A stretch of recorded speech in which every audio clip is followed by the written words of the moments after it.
ครับสวัสดีพี่น้องวันนี้ก็ลุงพันธ์ชนะชาแนลกับสิไปเอาหินพี่น้องเอาหินมา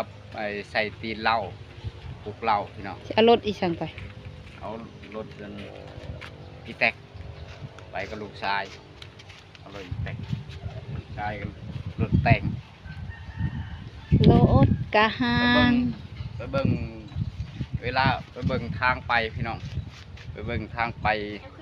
เอาหินไปนำกันมันไปทั้งลูกทั้งพ่อทั้งแม่ทั้งป้าทั้งลุงไปเบิดตระกูลเลยมาพี่น้องเพิ่นได้พากันไปเอาหินกับอีลุงพี่น้องบ่ได้เฮ็ดหยังเพราะว่านะครับบรรยากาศก็คือบ่แดดแน่บ่แดดแน่เนาะลุงเอาหินมาใส่นี่มาใส่ตีนเหล้ามองใส่ข้าวพี่น้องเฮิร์นอีปลากับอีลุงฮักไปเถียงนากะเล่ามองใส่เขาพี่น้องเบิ่งเด้อนี่ดูพันชนะแนลสิเฮ็ดกันเหล้าใส่เขาเฮ็ดเหล้าแต่เฮิงยังบ่แล้วอยู่ย้อนหยังมีแต่เฮ็ดเดามันบ่มีเงินเฮ็ดเดาแล้วมันบ่มีเงินเฮ็ดเหล้าสิเฮ็ดเหล้าใส่เขาเดาหาดีแล้วอย่ามันบ่มีเงินท่านหลายกลัวไปเบิ่งน้ำกันพี่น้องไปเบิ่งบ่อนไปเอาหินน้ำกันไปติดจักรรถอีลุงมาพี่น้องมื้อนี้แม่ป้าก็สิไปเอาหินกับอีลุงวาสนาอีป้าได้ขี่แต่รถอีเต็นห้างมันคือต่างกับวาสนาโชเฟอร์กันยังแปลงอยู่ไปได้โชเฟอร์ได้ยังแปลงอยู่โชเฟอร์ก็รถแต่งซิ่งเพิ่นรถซิ่งลูกชายรถแต่งซิ่งสิภาพไปฮอดใช้เด้มื้อนี้เนาะก็ใครกว่ายางแน่เด้ออีลุงเห็นว่ามันพังดีกว่ายางหลายเท่าแน่เด้อขี่รถอีแตนอีลุงมีหอนฮาวเบอร์อีปลาเบาใส่ได้พี่น้องห้องเพลงก็เสียงดีๆแน่โอ้ยวันนี้ก็สร้างแม่มาเลยเนาะเกิดมามันพ่อซ้ำนี่ขนาดรถอีแตนก็ยังบ่เห็นดีเบิ่งดูดิพาเมียขี่อีห้างสิบ่ได้ขี่รถจักรดีคือเขาได้แต่รถอีห้างไปพี่น้องมาพี่น้องไปเอาหินพี่น้องเอาหินที่รถไถซิ่งไปเอาหินกับลุงพันธ์ชนะแนลเดี๋ยวพี่น้องเด้อไปเบิ่งน้ำกันอยู่มองหินสุดแหละมองเอาหินวันนี้ลูกชายพาซิ่งวันนี้แม่ป้าพาซิ่งแม่ป้าพาซิ่งเลยมันเลยปีหน้าไม่ปีนไหมเป็นหมูเบิ่งเอาพี่น้องวาสนาลุงกับข้าใจป้าที่รถห้างเอาบ่มีวีโก้คือเขาเนาะเราก็ต้องขี่รถไถห้างวาสนาที่ใครเป็นคืออีป้าเนี่ยบอกที่รถอีแตนกะห้างใช่กว่ายางอยู่ในเด้ออีลุงใส่กว่ายางน้อยนึงเห็นว่ามันห้างใส่กว่ายางน้อยนึงเนาะใส่กว่ายางบ่ม่วนพี่น้องไปปะไปเข้าวันนี้ตามไปปะไปเข้าแล้วไปในลุงสองคงไปถ่ายคลิปไปลุงสองคงถึงเลยนะลุงน่ะเอาไว้ลุงว่าบ่มีเวลาอยู่เนาะทุกคนมีโอกาสว่างๆเราจะเลยจะเอาหินเป็นแต่กระเจ้ามีรถมี4 ประตูใจลุงป้านี่ก็4กิ่งทุกคันเด้อทั้งหน้ากระสองทั้งหลังกระสองรถลุงมีประตูสบายปื้เลยอากาศก็โล่งบ่มีประตูเลยเรามี4 ประตูเฮาบ่มีจักประตูบ่มีประตูสู่เขาถามมันก็บ่ได้ยินแล้วเนาะแล้วพี่นี้ไปเอาหินเอาไว้เงาเรา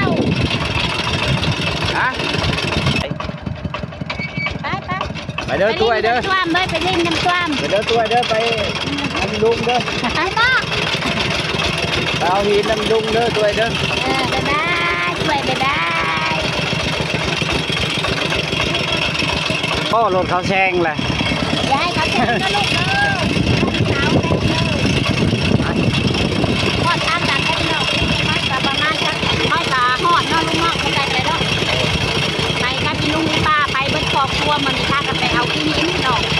บาดหลายลูกปากก็ซ้ำนี่ล่ะคนอื่นเขาจะเอาหินที่นั่งไม่ได้จับแต่ลูกได้จับเข้าดินที่นั่งอยู่ตามทางต้นกระวางเอาหินที่ เอาบ่มีเงิน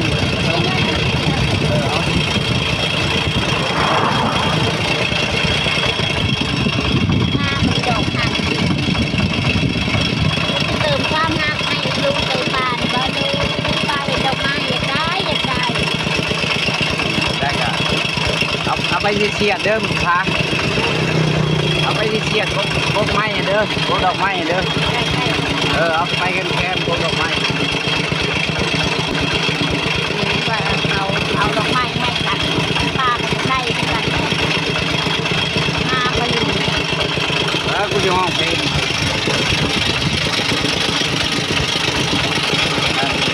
ไปบอกน้องไปน้ำแข็งทางอยากปลูกดอกฮากใต้เรือนนงทาหน้าบ้านน้องลางตื่นใจ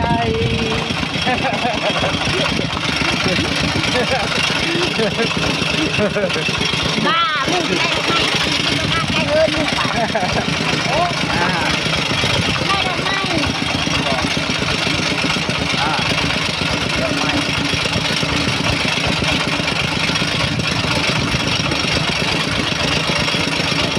ไปน้องบรรยากาศวันเวลาแนวไปเอาที่น้อง ปล่อยไป ปล่อยไฟรถกันเลย น้ำกันคะแนนห่างไว้คือเนินก็ไม่ได้ รถแล่นร้อยแล่นร้อยรถแล่นร้อยได้พี่น้องกันรถบอแล่นร้อยย่านป้าโตนแต่รถแล้วมาเนาะนี่รถแน่นย่านตุนแต่รถอย่าตุนแต่รถนะบอกไปเด้อ ทางไป รถแต่รถนะเบรกแต่น้ำมันก็โอ้ยพูไปมองจอดเรามี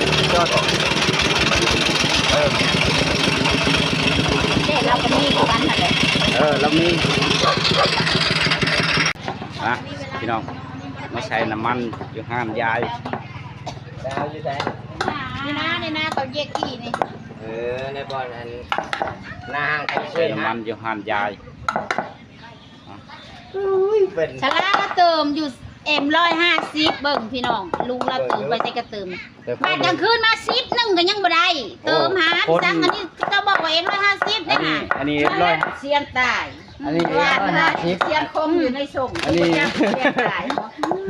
บักเสียงตายแล้วมาพี่น้องแม่ป้าก็ลุงอยู่ในส่งไปไว้ผู้ลุงเลยผู้ลืมน่ะเห็นหูป้ากันมาแหวน อันนี้ มาแหวน เอ็ ใส่ มร้อย น้ำลุงเนาะ คนผัดพันบ่แม่นร้อย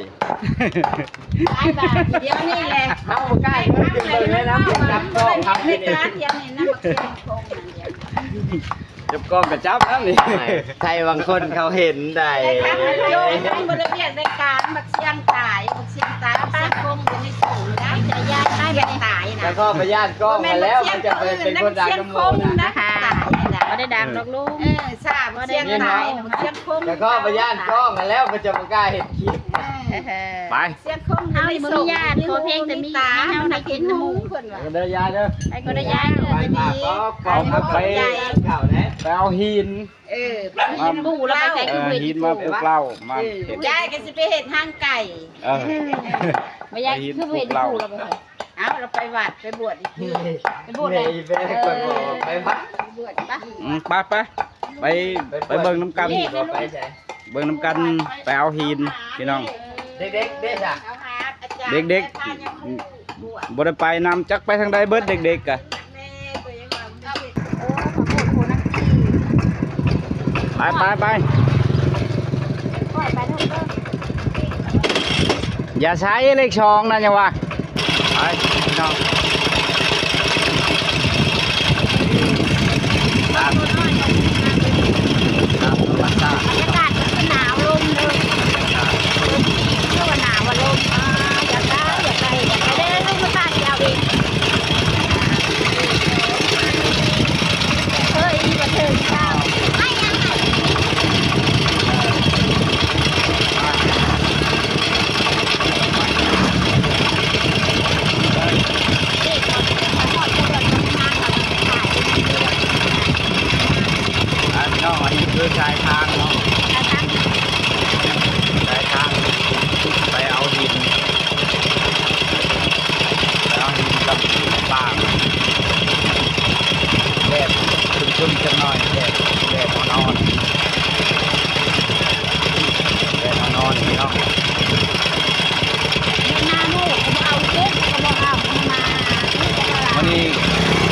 ไทยห้างไปเอาหินน้องเอ้ย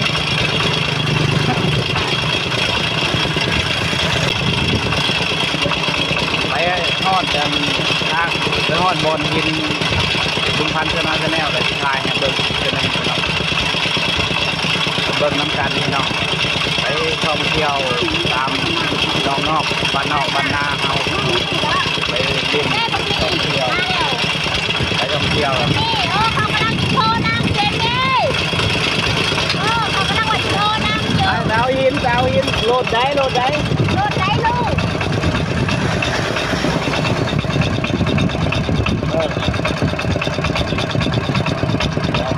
ไปเอาหิน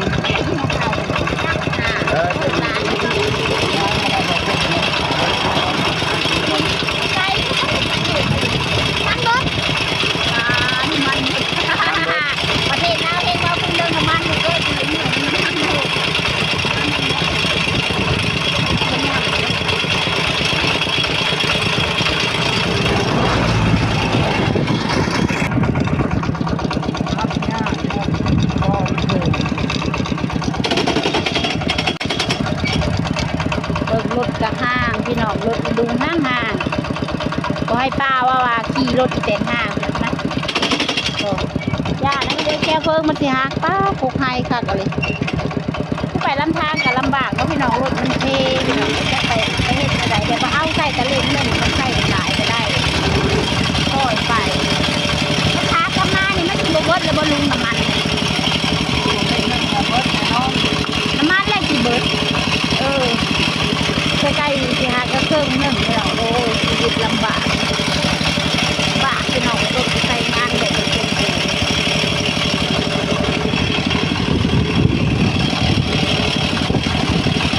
พากันไปรถทั้งหลานทั้งลูกก็พอไปไม่นั่งงานเราที่จะว่ามันรถถ้ามันแดดก็เอาคานไปที่เต่าเนาะนี่จะว่านะค่อยคานไปเดี๋ยวว่ารถดีไปดอกรถบนนี้เขาเอาเราพากันคานไปคานมาขี้หอกทางลำบากคนบ่มีมันถูกคือคนมี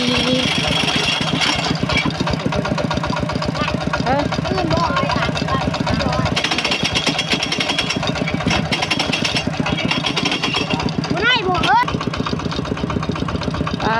บรรยากาศทางไปเนาะพี่น้องไกลขนาดเคยปลาไกลลุงสิไปหอดเบิ่งเสียงรถอีลุงกับไปตั้งอย่าหัวมาเลเตตาดไว้ลุงว่าโอ้ยลุงเอ้ยอีตนมันแน่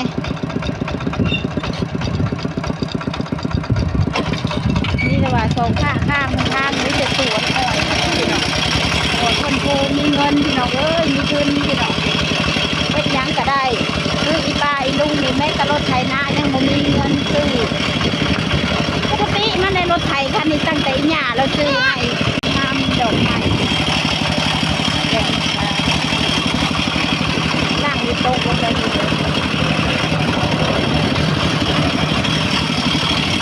ะเอาเข้าว่าเป็นลูกอ้อยของราคาดาวซ้อนเนาะพี่น้องทางไปก็ไม่จะสูงอ้อยลุงก็ได้ทำหน้าที่คือขับรถจักรแตกค่อยไปรถจักรแตกไปกันค่อยคานไปแตกตามทาง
ที่ไทยนา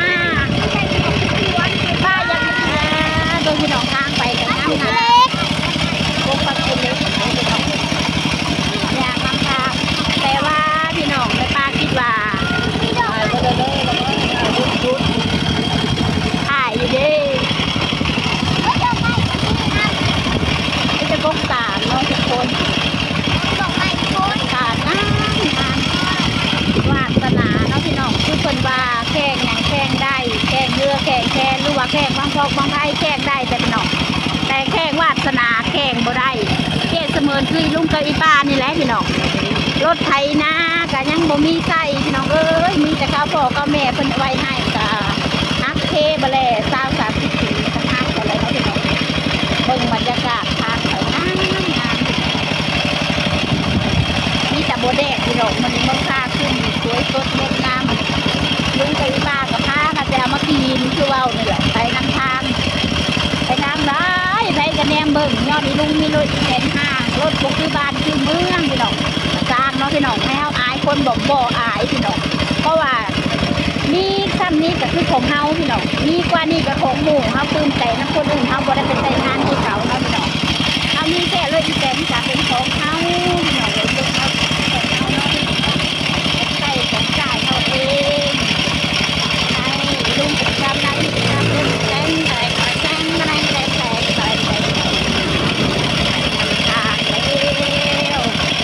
ค่อยคานไปหลังพี่น้อง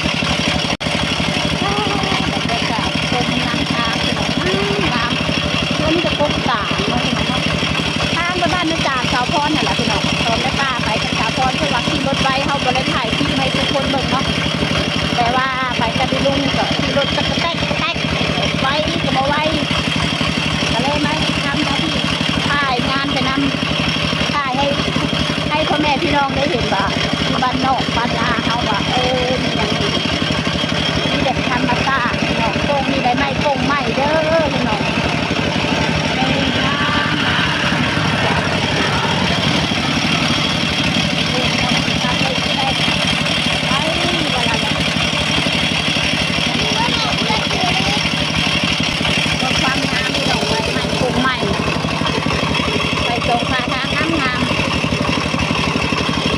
นี่ใบไม้กงใหม่เขียวงามเขียวค่ะเลยนะ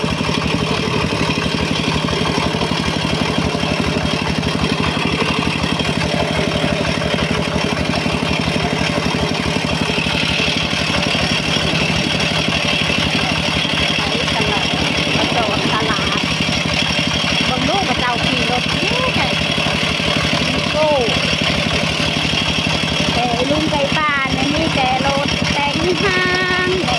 เลี้ยงรถอีแตนกระดังดำน้ำเลยละดังไปนะลุงจะจอดรถลงไปถามแล้วก้อนไปขอกับก้อนลุง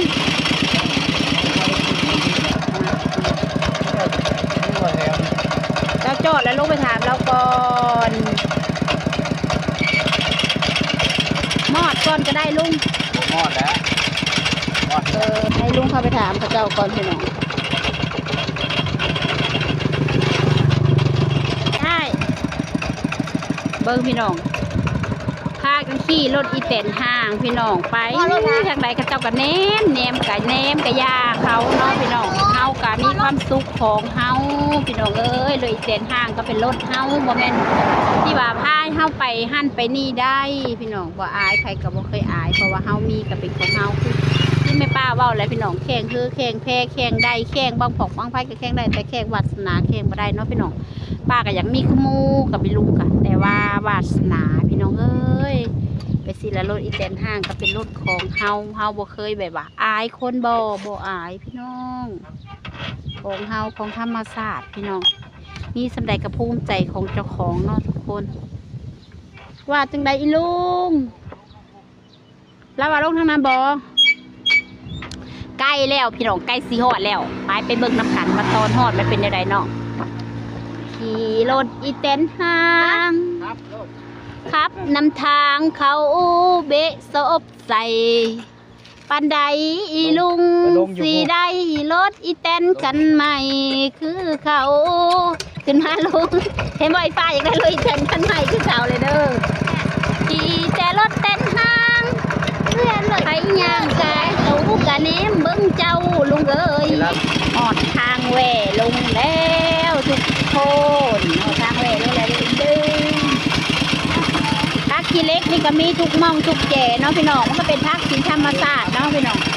มันเป็นพักขี้เล็กบ้านเฮาพี่น้องเกิดตามท้องถนนเป็นไปมีแต่พบพักขี้เล็กทางนั่นเด้อเดี๋ยวมีเด้อป้าไปตัดต่อนี่เป็นพักขี้เล็กนี่พักขี้เล็กพักขี้เล็กแม่ป้าก็สิมักกินอยู่ตลอดแกงก็ใส่ไข่มดแดงน้ำแล้วก็ใส่กระดูกหมูใส่หัวอีสามมักเนาะใส่หยังกระแซ่พี่น้องทางบดเด็กอยู่ตู้อ้นโตนอยู่แล้วสะอ่อนมีแต่ทำใหญ่ๆปะโตถือกระตามาดีปลาแง่เราเล่นลุงเลยต่างแต่ว่าค่อยบริถือกระตามาเด้อนี่พักทีเล็กหลายขนาดเลยพักทีเล็กเป็นสายเนาะพี่น้องแถวทางขึ้นกับพักทีเล็กทางนั้นเลยพักทีเล็กทางนั้นใช่ไหมนี่คือพักทีเล็กเด็กเนาะทางลงกับผมตรงหน้าลุงไส้เพิ่งดูพี่น้องนี่จะพักทีเล็กลงกับพักแห้งคนน่ะพักทีเล็กก็จะเป็นหลายค่ะ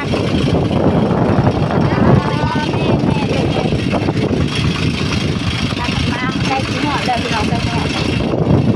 แต่อดตอนคนขับรถกระลองกระแรงกระลองกระแรงเลยกระลับขับรถประมาณนี้กระลอง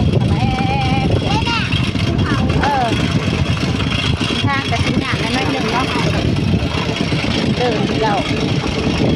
ต้องกระเลี้ยงงัวเลี้ยงควายถือบาทเลยงัวควายไปผมนาเนาะ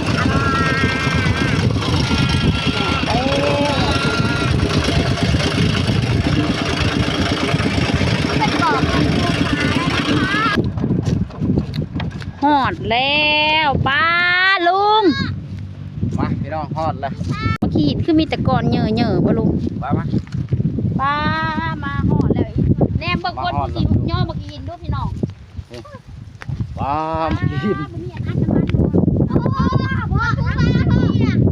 อ้าวทางน้ำมันเฮียชูไปอันแนวใดพาไปอันแนวใดน่ะอันเห็นบ่มันสิอันยังน่ะใส่น้ำมันแล้วบ่ได้อันแล้วน่ะโอ้ย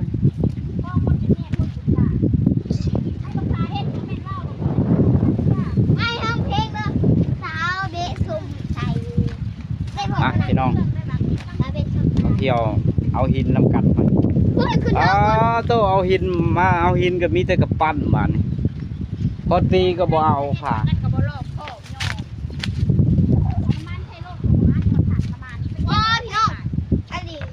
เด้อนะมาเด้อพลาดหัวแตกเด้อ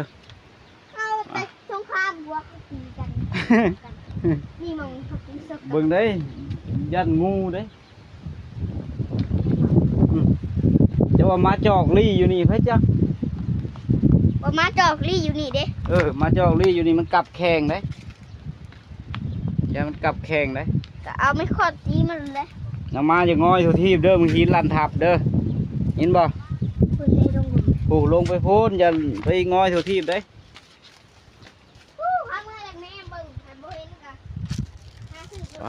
ตัว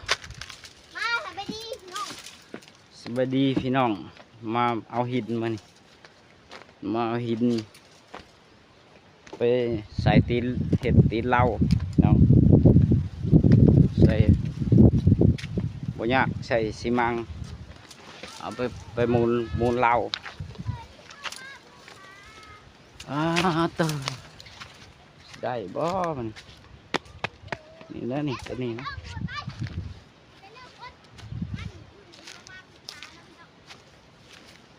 ไปหาเลาะเบิ่งก่อนมันสิเป็นตะเอาอยู่บ่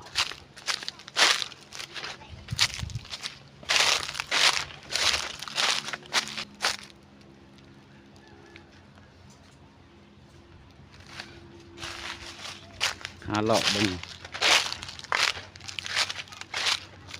ตัวนี้ 1 2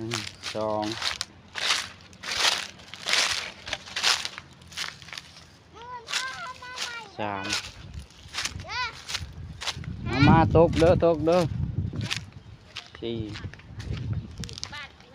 5 แม่นบ่ดอนนี่บ่เขาตู่ 6 ได้บ่ นี่เอารถมาทางพี่ เบกเพิ่นเห็นอีกจ้ะตูดอีป่ามาเบิ่งป้ามาเบิ่งป้าป้าตัวลุงได้หยัง โอ้ยลุงพัดกะลุงพันมาเอาหินปามาเห็นมักชมชิมอนน้องเอ้ยมาอย่างนี้ชมชิมอนชิมมาก่อนอร่อย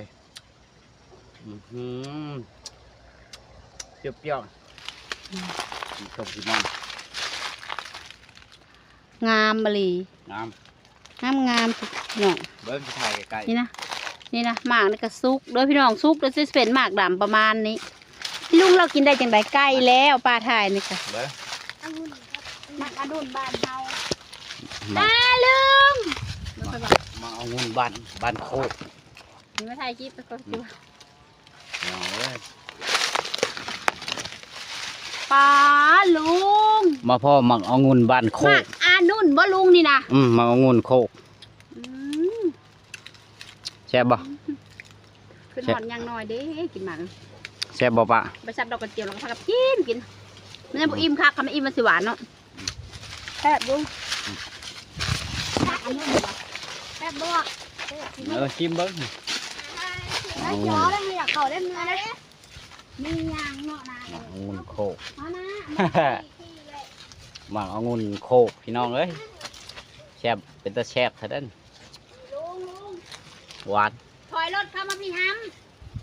มาพี่เฮ้ยพ่อเลยถ่ายคลิปมาเบิ่งพี่ตัวพี่ดูดิเอาพี่วินน่ะเอาแล้วอยากเข้าได้เนื้อก็ไปก็ไปเบิ่งวินกันบ้างเจ้านี่ท่านนี่เลยมาพี่น้องไอ้ลุงไก่ปลาก็มาเลาะป่าเลาะดอนพี่น้องเอ้ยเห็นกกหน่อเราหย่อนเรา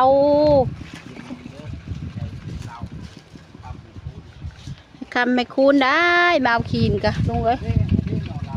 น่ารักจังวะแม่ป้าเห็นแบบซีละกินหอดบ้านแม่ป้าเด้อพี่น้องเพราะว่าบ้านแม่ป้ากะสิมีหินแบบซีหลายได้เขียดบ้านค่อยกะ ปู แต่ผู้คือการแบบซีแหละพี่น้องแต่มาบ้านอีลุงก็สิมีบางม่องเนาะพี่น้องแม่ป้าหากสิมาเห็นมื้อนี้แหละดอนนี่กะเพิ่นก็มีหินคือกันนี่มีทั้งกกหน่อเหล้าหน่อแขมพร้อมคล้ายๆคือบ้านแม่ป้าเลยพี่น้องบ้านแม่ป้ามีภูมีผาเด้อพี่น้องแต่สีแบบนี้แหละโอ้ยเอาน้ำเพิ่นนี่แหละลุงบักละลายนี่ค่ะเอาสำนักก็ได้เลยค่ะเอาสำนักแล้วเขาไม่ต้องเอาใหญ่เบิ่งพี่น้องคนจะจ่อยน้อยๆย่อขี้หินอีลุงย่อขี้หินสิแหละพี่น้องคนบ่มีพี่น้องเบาอย่างหลายเขาเป็นคนบ่มีดินล้นหาเนาะพี่น้องอาศัยดีแต่ว่ามีหินแต่บางคนเขาเจ้าก็สิบ่เอาดอกคืออีป้าคือลุงนี่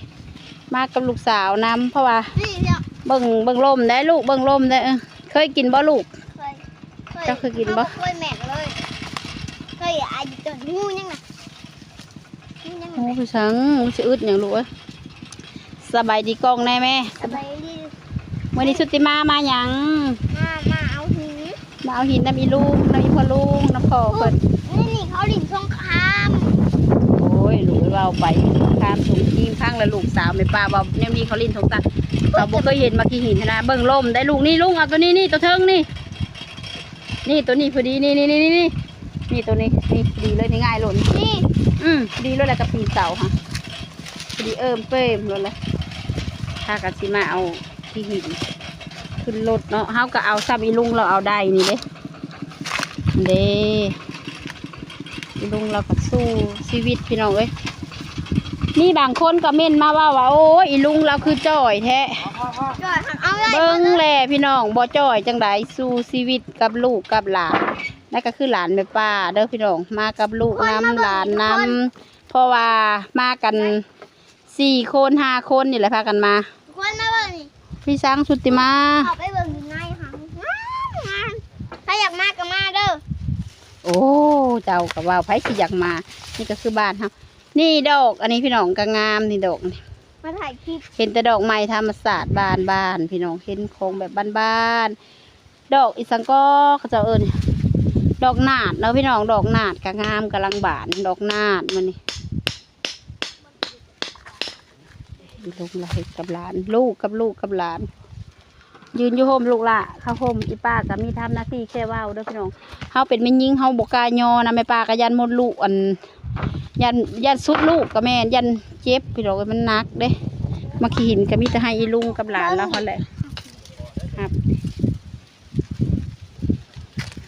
นี่เรื่อง มาเอ้ยหาเก็บมาขี้หินหุกนะมา นี่เรื่อง บ่ลุงมาขี้หินอันนี้นะหุกก็ได้บ่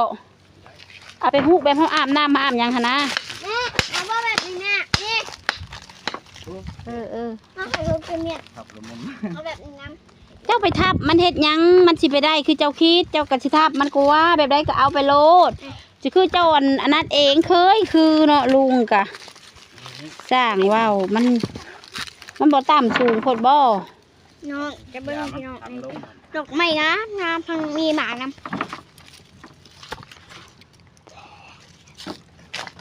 หาเลือก ค่อยเลือกเลยเจ้าบ่ขึ้นเอาอยู่เทิงผู้งาม เลือกต้นที่งาม แปะงามพอดีครับแปะเสาใส่นี่นะเขาไม่ได้มาสิเอาหนานี่นะแบบนี้ก็ได้เลยนี่อันนี้นี่ตัวนี้นี่ลุงบ่เอาบ่ได้ตีนคือของเมียเว้านี่นะแค่เขาแปะเสาใส่เพิ่นบ่แตกดอกนอกจากว่าเจ้าทับเพิ่นถ้าทับเพราะว่าบ่สร้าง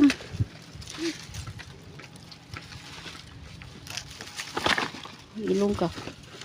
ให้งอกง่ายเงียบอยู่ได้บ่ตัวน่ะถ้าจากงานละอายฮะก็ได้ส่งงามบ่เห็นบ่เมียยังจักคนงามจักเขางามมาเพิ่นแล้วไปจักแนวงาม มองไหมมันเกิดทางไปมองไหม นักได้เนาะแม่นบ่นักได้เนาะผู้เอานี่นักได้ดินักดิ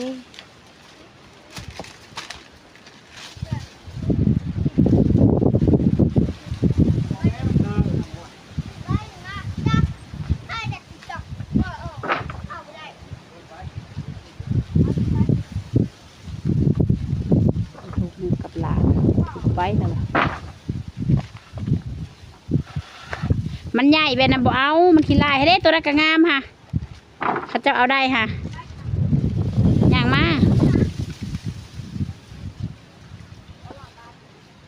หาจะเห็นบ่ให้ลุงค่ะพอดีเลยตัวน่ะแบบบนหนาแล้วก็บนหนาแล้วก็บ่นะฮะนะความหมายค่อยเบาตัวเทิงค่ะได้ตีนนั่นแหละใหญ่บ่เพราะว่าพอดีเราได้หาไปแปะเสาใส่ค่ะความจุดเนาะพี่น้องสอนให้อีลุงอีป้าฮู้พี่น้องเลยเฮ็ดอย่างอีลุงก็ต้องเฮ็ดโดยตัวเองเฮ็ดอย่างกะย่าลุงก็ต้องเป็นคนที่นำพาครอบครัวพี่น้องเพราะว่าเราเป็นที่ว่าเราเป็นผัวเนาะมีอย่างกับอีลุงเฮ็ดให้แหละว่าสั้นซะเด้อีป้าก็ได้แต่ว้าวอยู่บาดนี่แหละว่าแวะอยู่ก็ที่เฮ็ดก็คือที่ลุงขี้จ้อยขี้หย่อยก็ต้องได้แบะเฮาบ่มีพี่น้องต้องสู้ชีวิตที่ลุงลาวก็น่าจะเข้าใจเพราะเราเป็นคนบ่มีพี่น้องเราก็ต้องสู้ชีวิตอยู่แล้ว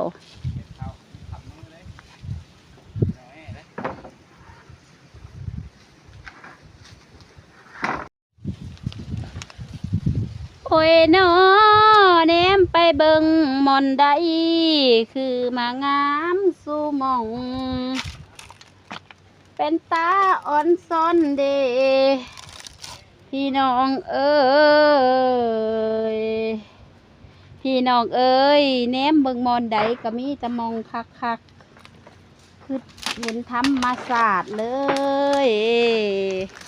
นี่คือของธรรมศาสตร์เนาะพี่น้องธรรมศาสตร์บ้านเฮาโอ้ยลุงกับลูกกับหลานกับผู้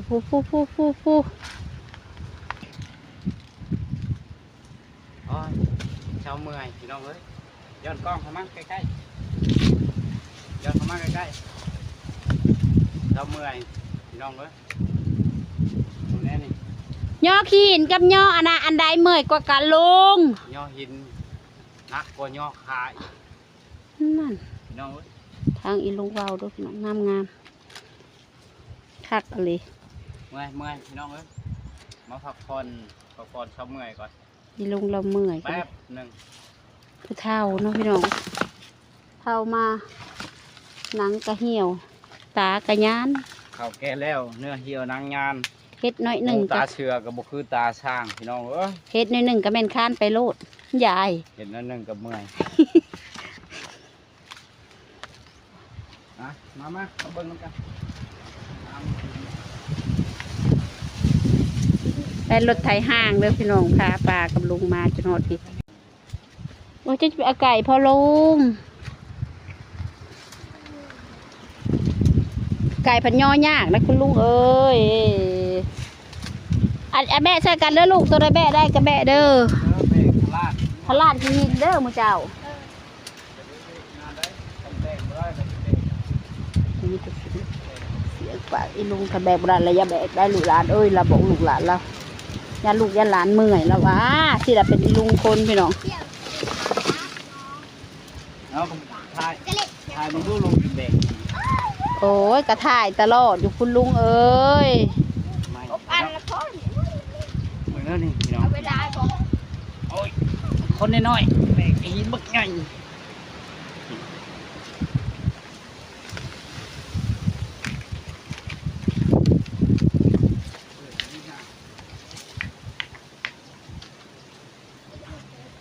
แบกไปแล้วแบกไปแล้ว นับเบิ้งได้5-6 ปี ไป แม่จะปีนเหล่าค่ะ พวกตีน 1 2 3 4 5 6 7 4-5ได้ไป5 ปีนี่อันนั้นก็ตัวห้องมั้ง เอา นี่อีกก้อนหนึงตัวใหญ่ แล้วพี่น้องเอาขี้หินกับพ่อแล้ว มันแดดนะลุงเอ้ยเพื่อคานมือไปเมื่อให้ลูกให้หลานติดจักรรถเมื่อนะพี่น้องบัดนี้เก็บขึ้นตัวใดเจ้าบ่พอกตีรถแห้งเหี่ยวฮะส่งซื้อรถอีแตนห้างเลยลุงเอาท่าอีดอกเอาเป็นบ่เคยเห็นมาขี้หินเต้นมาขี้หินแล้วก็เต้นดุเต้นดองได้แหละลงมาค่อยลงเด้อ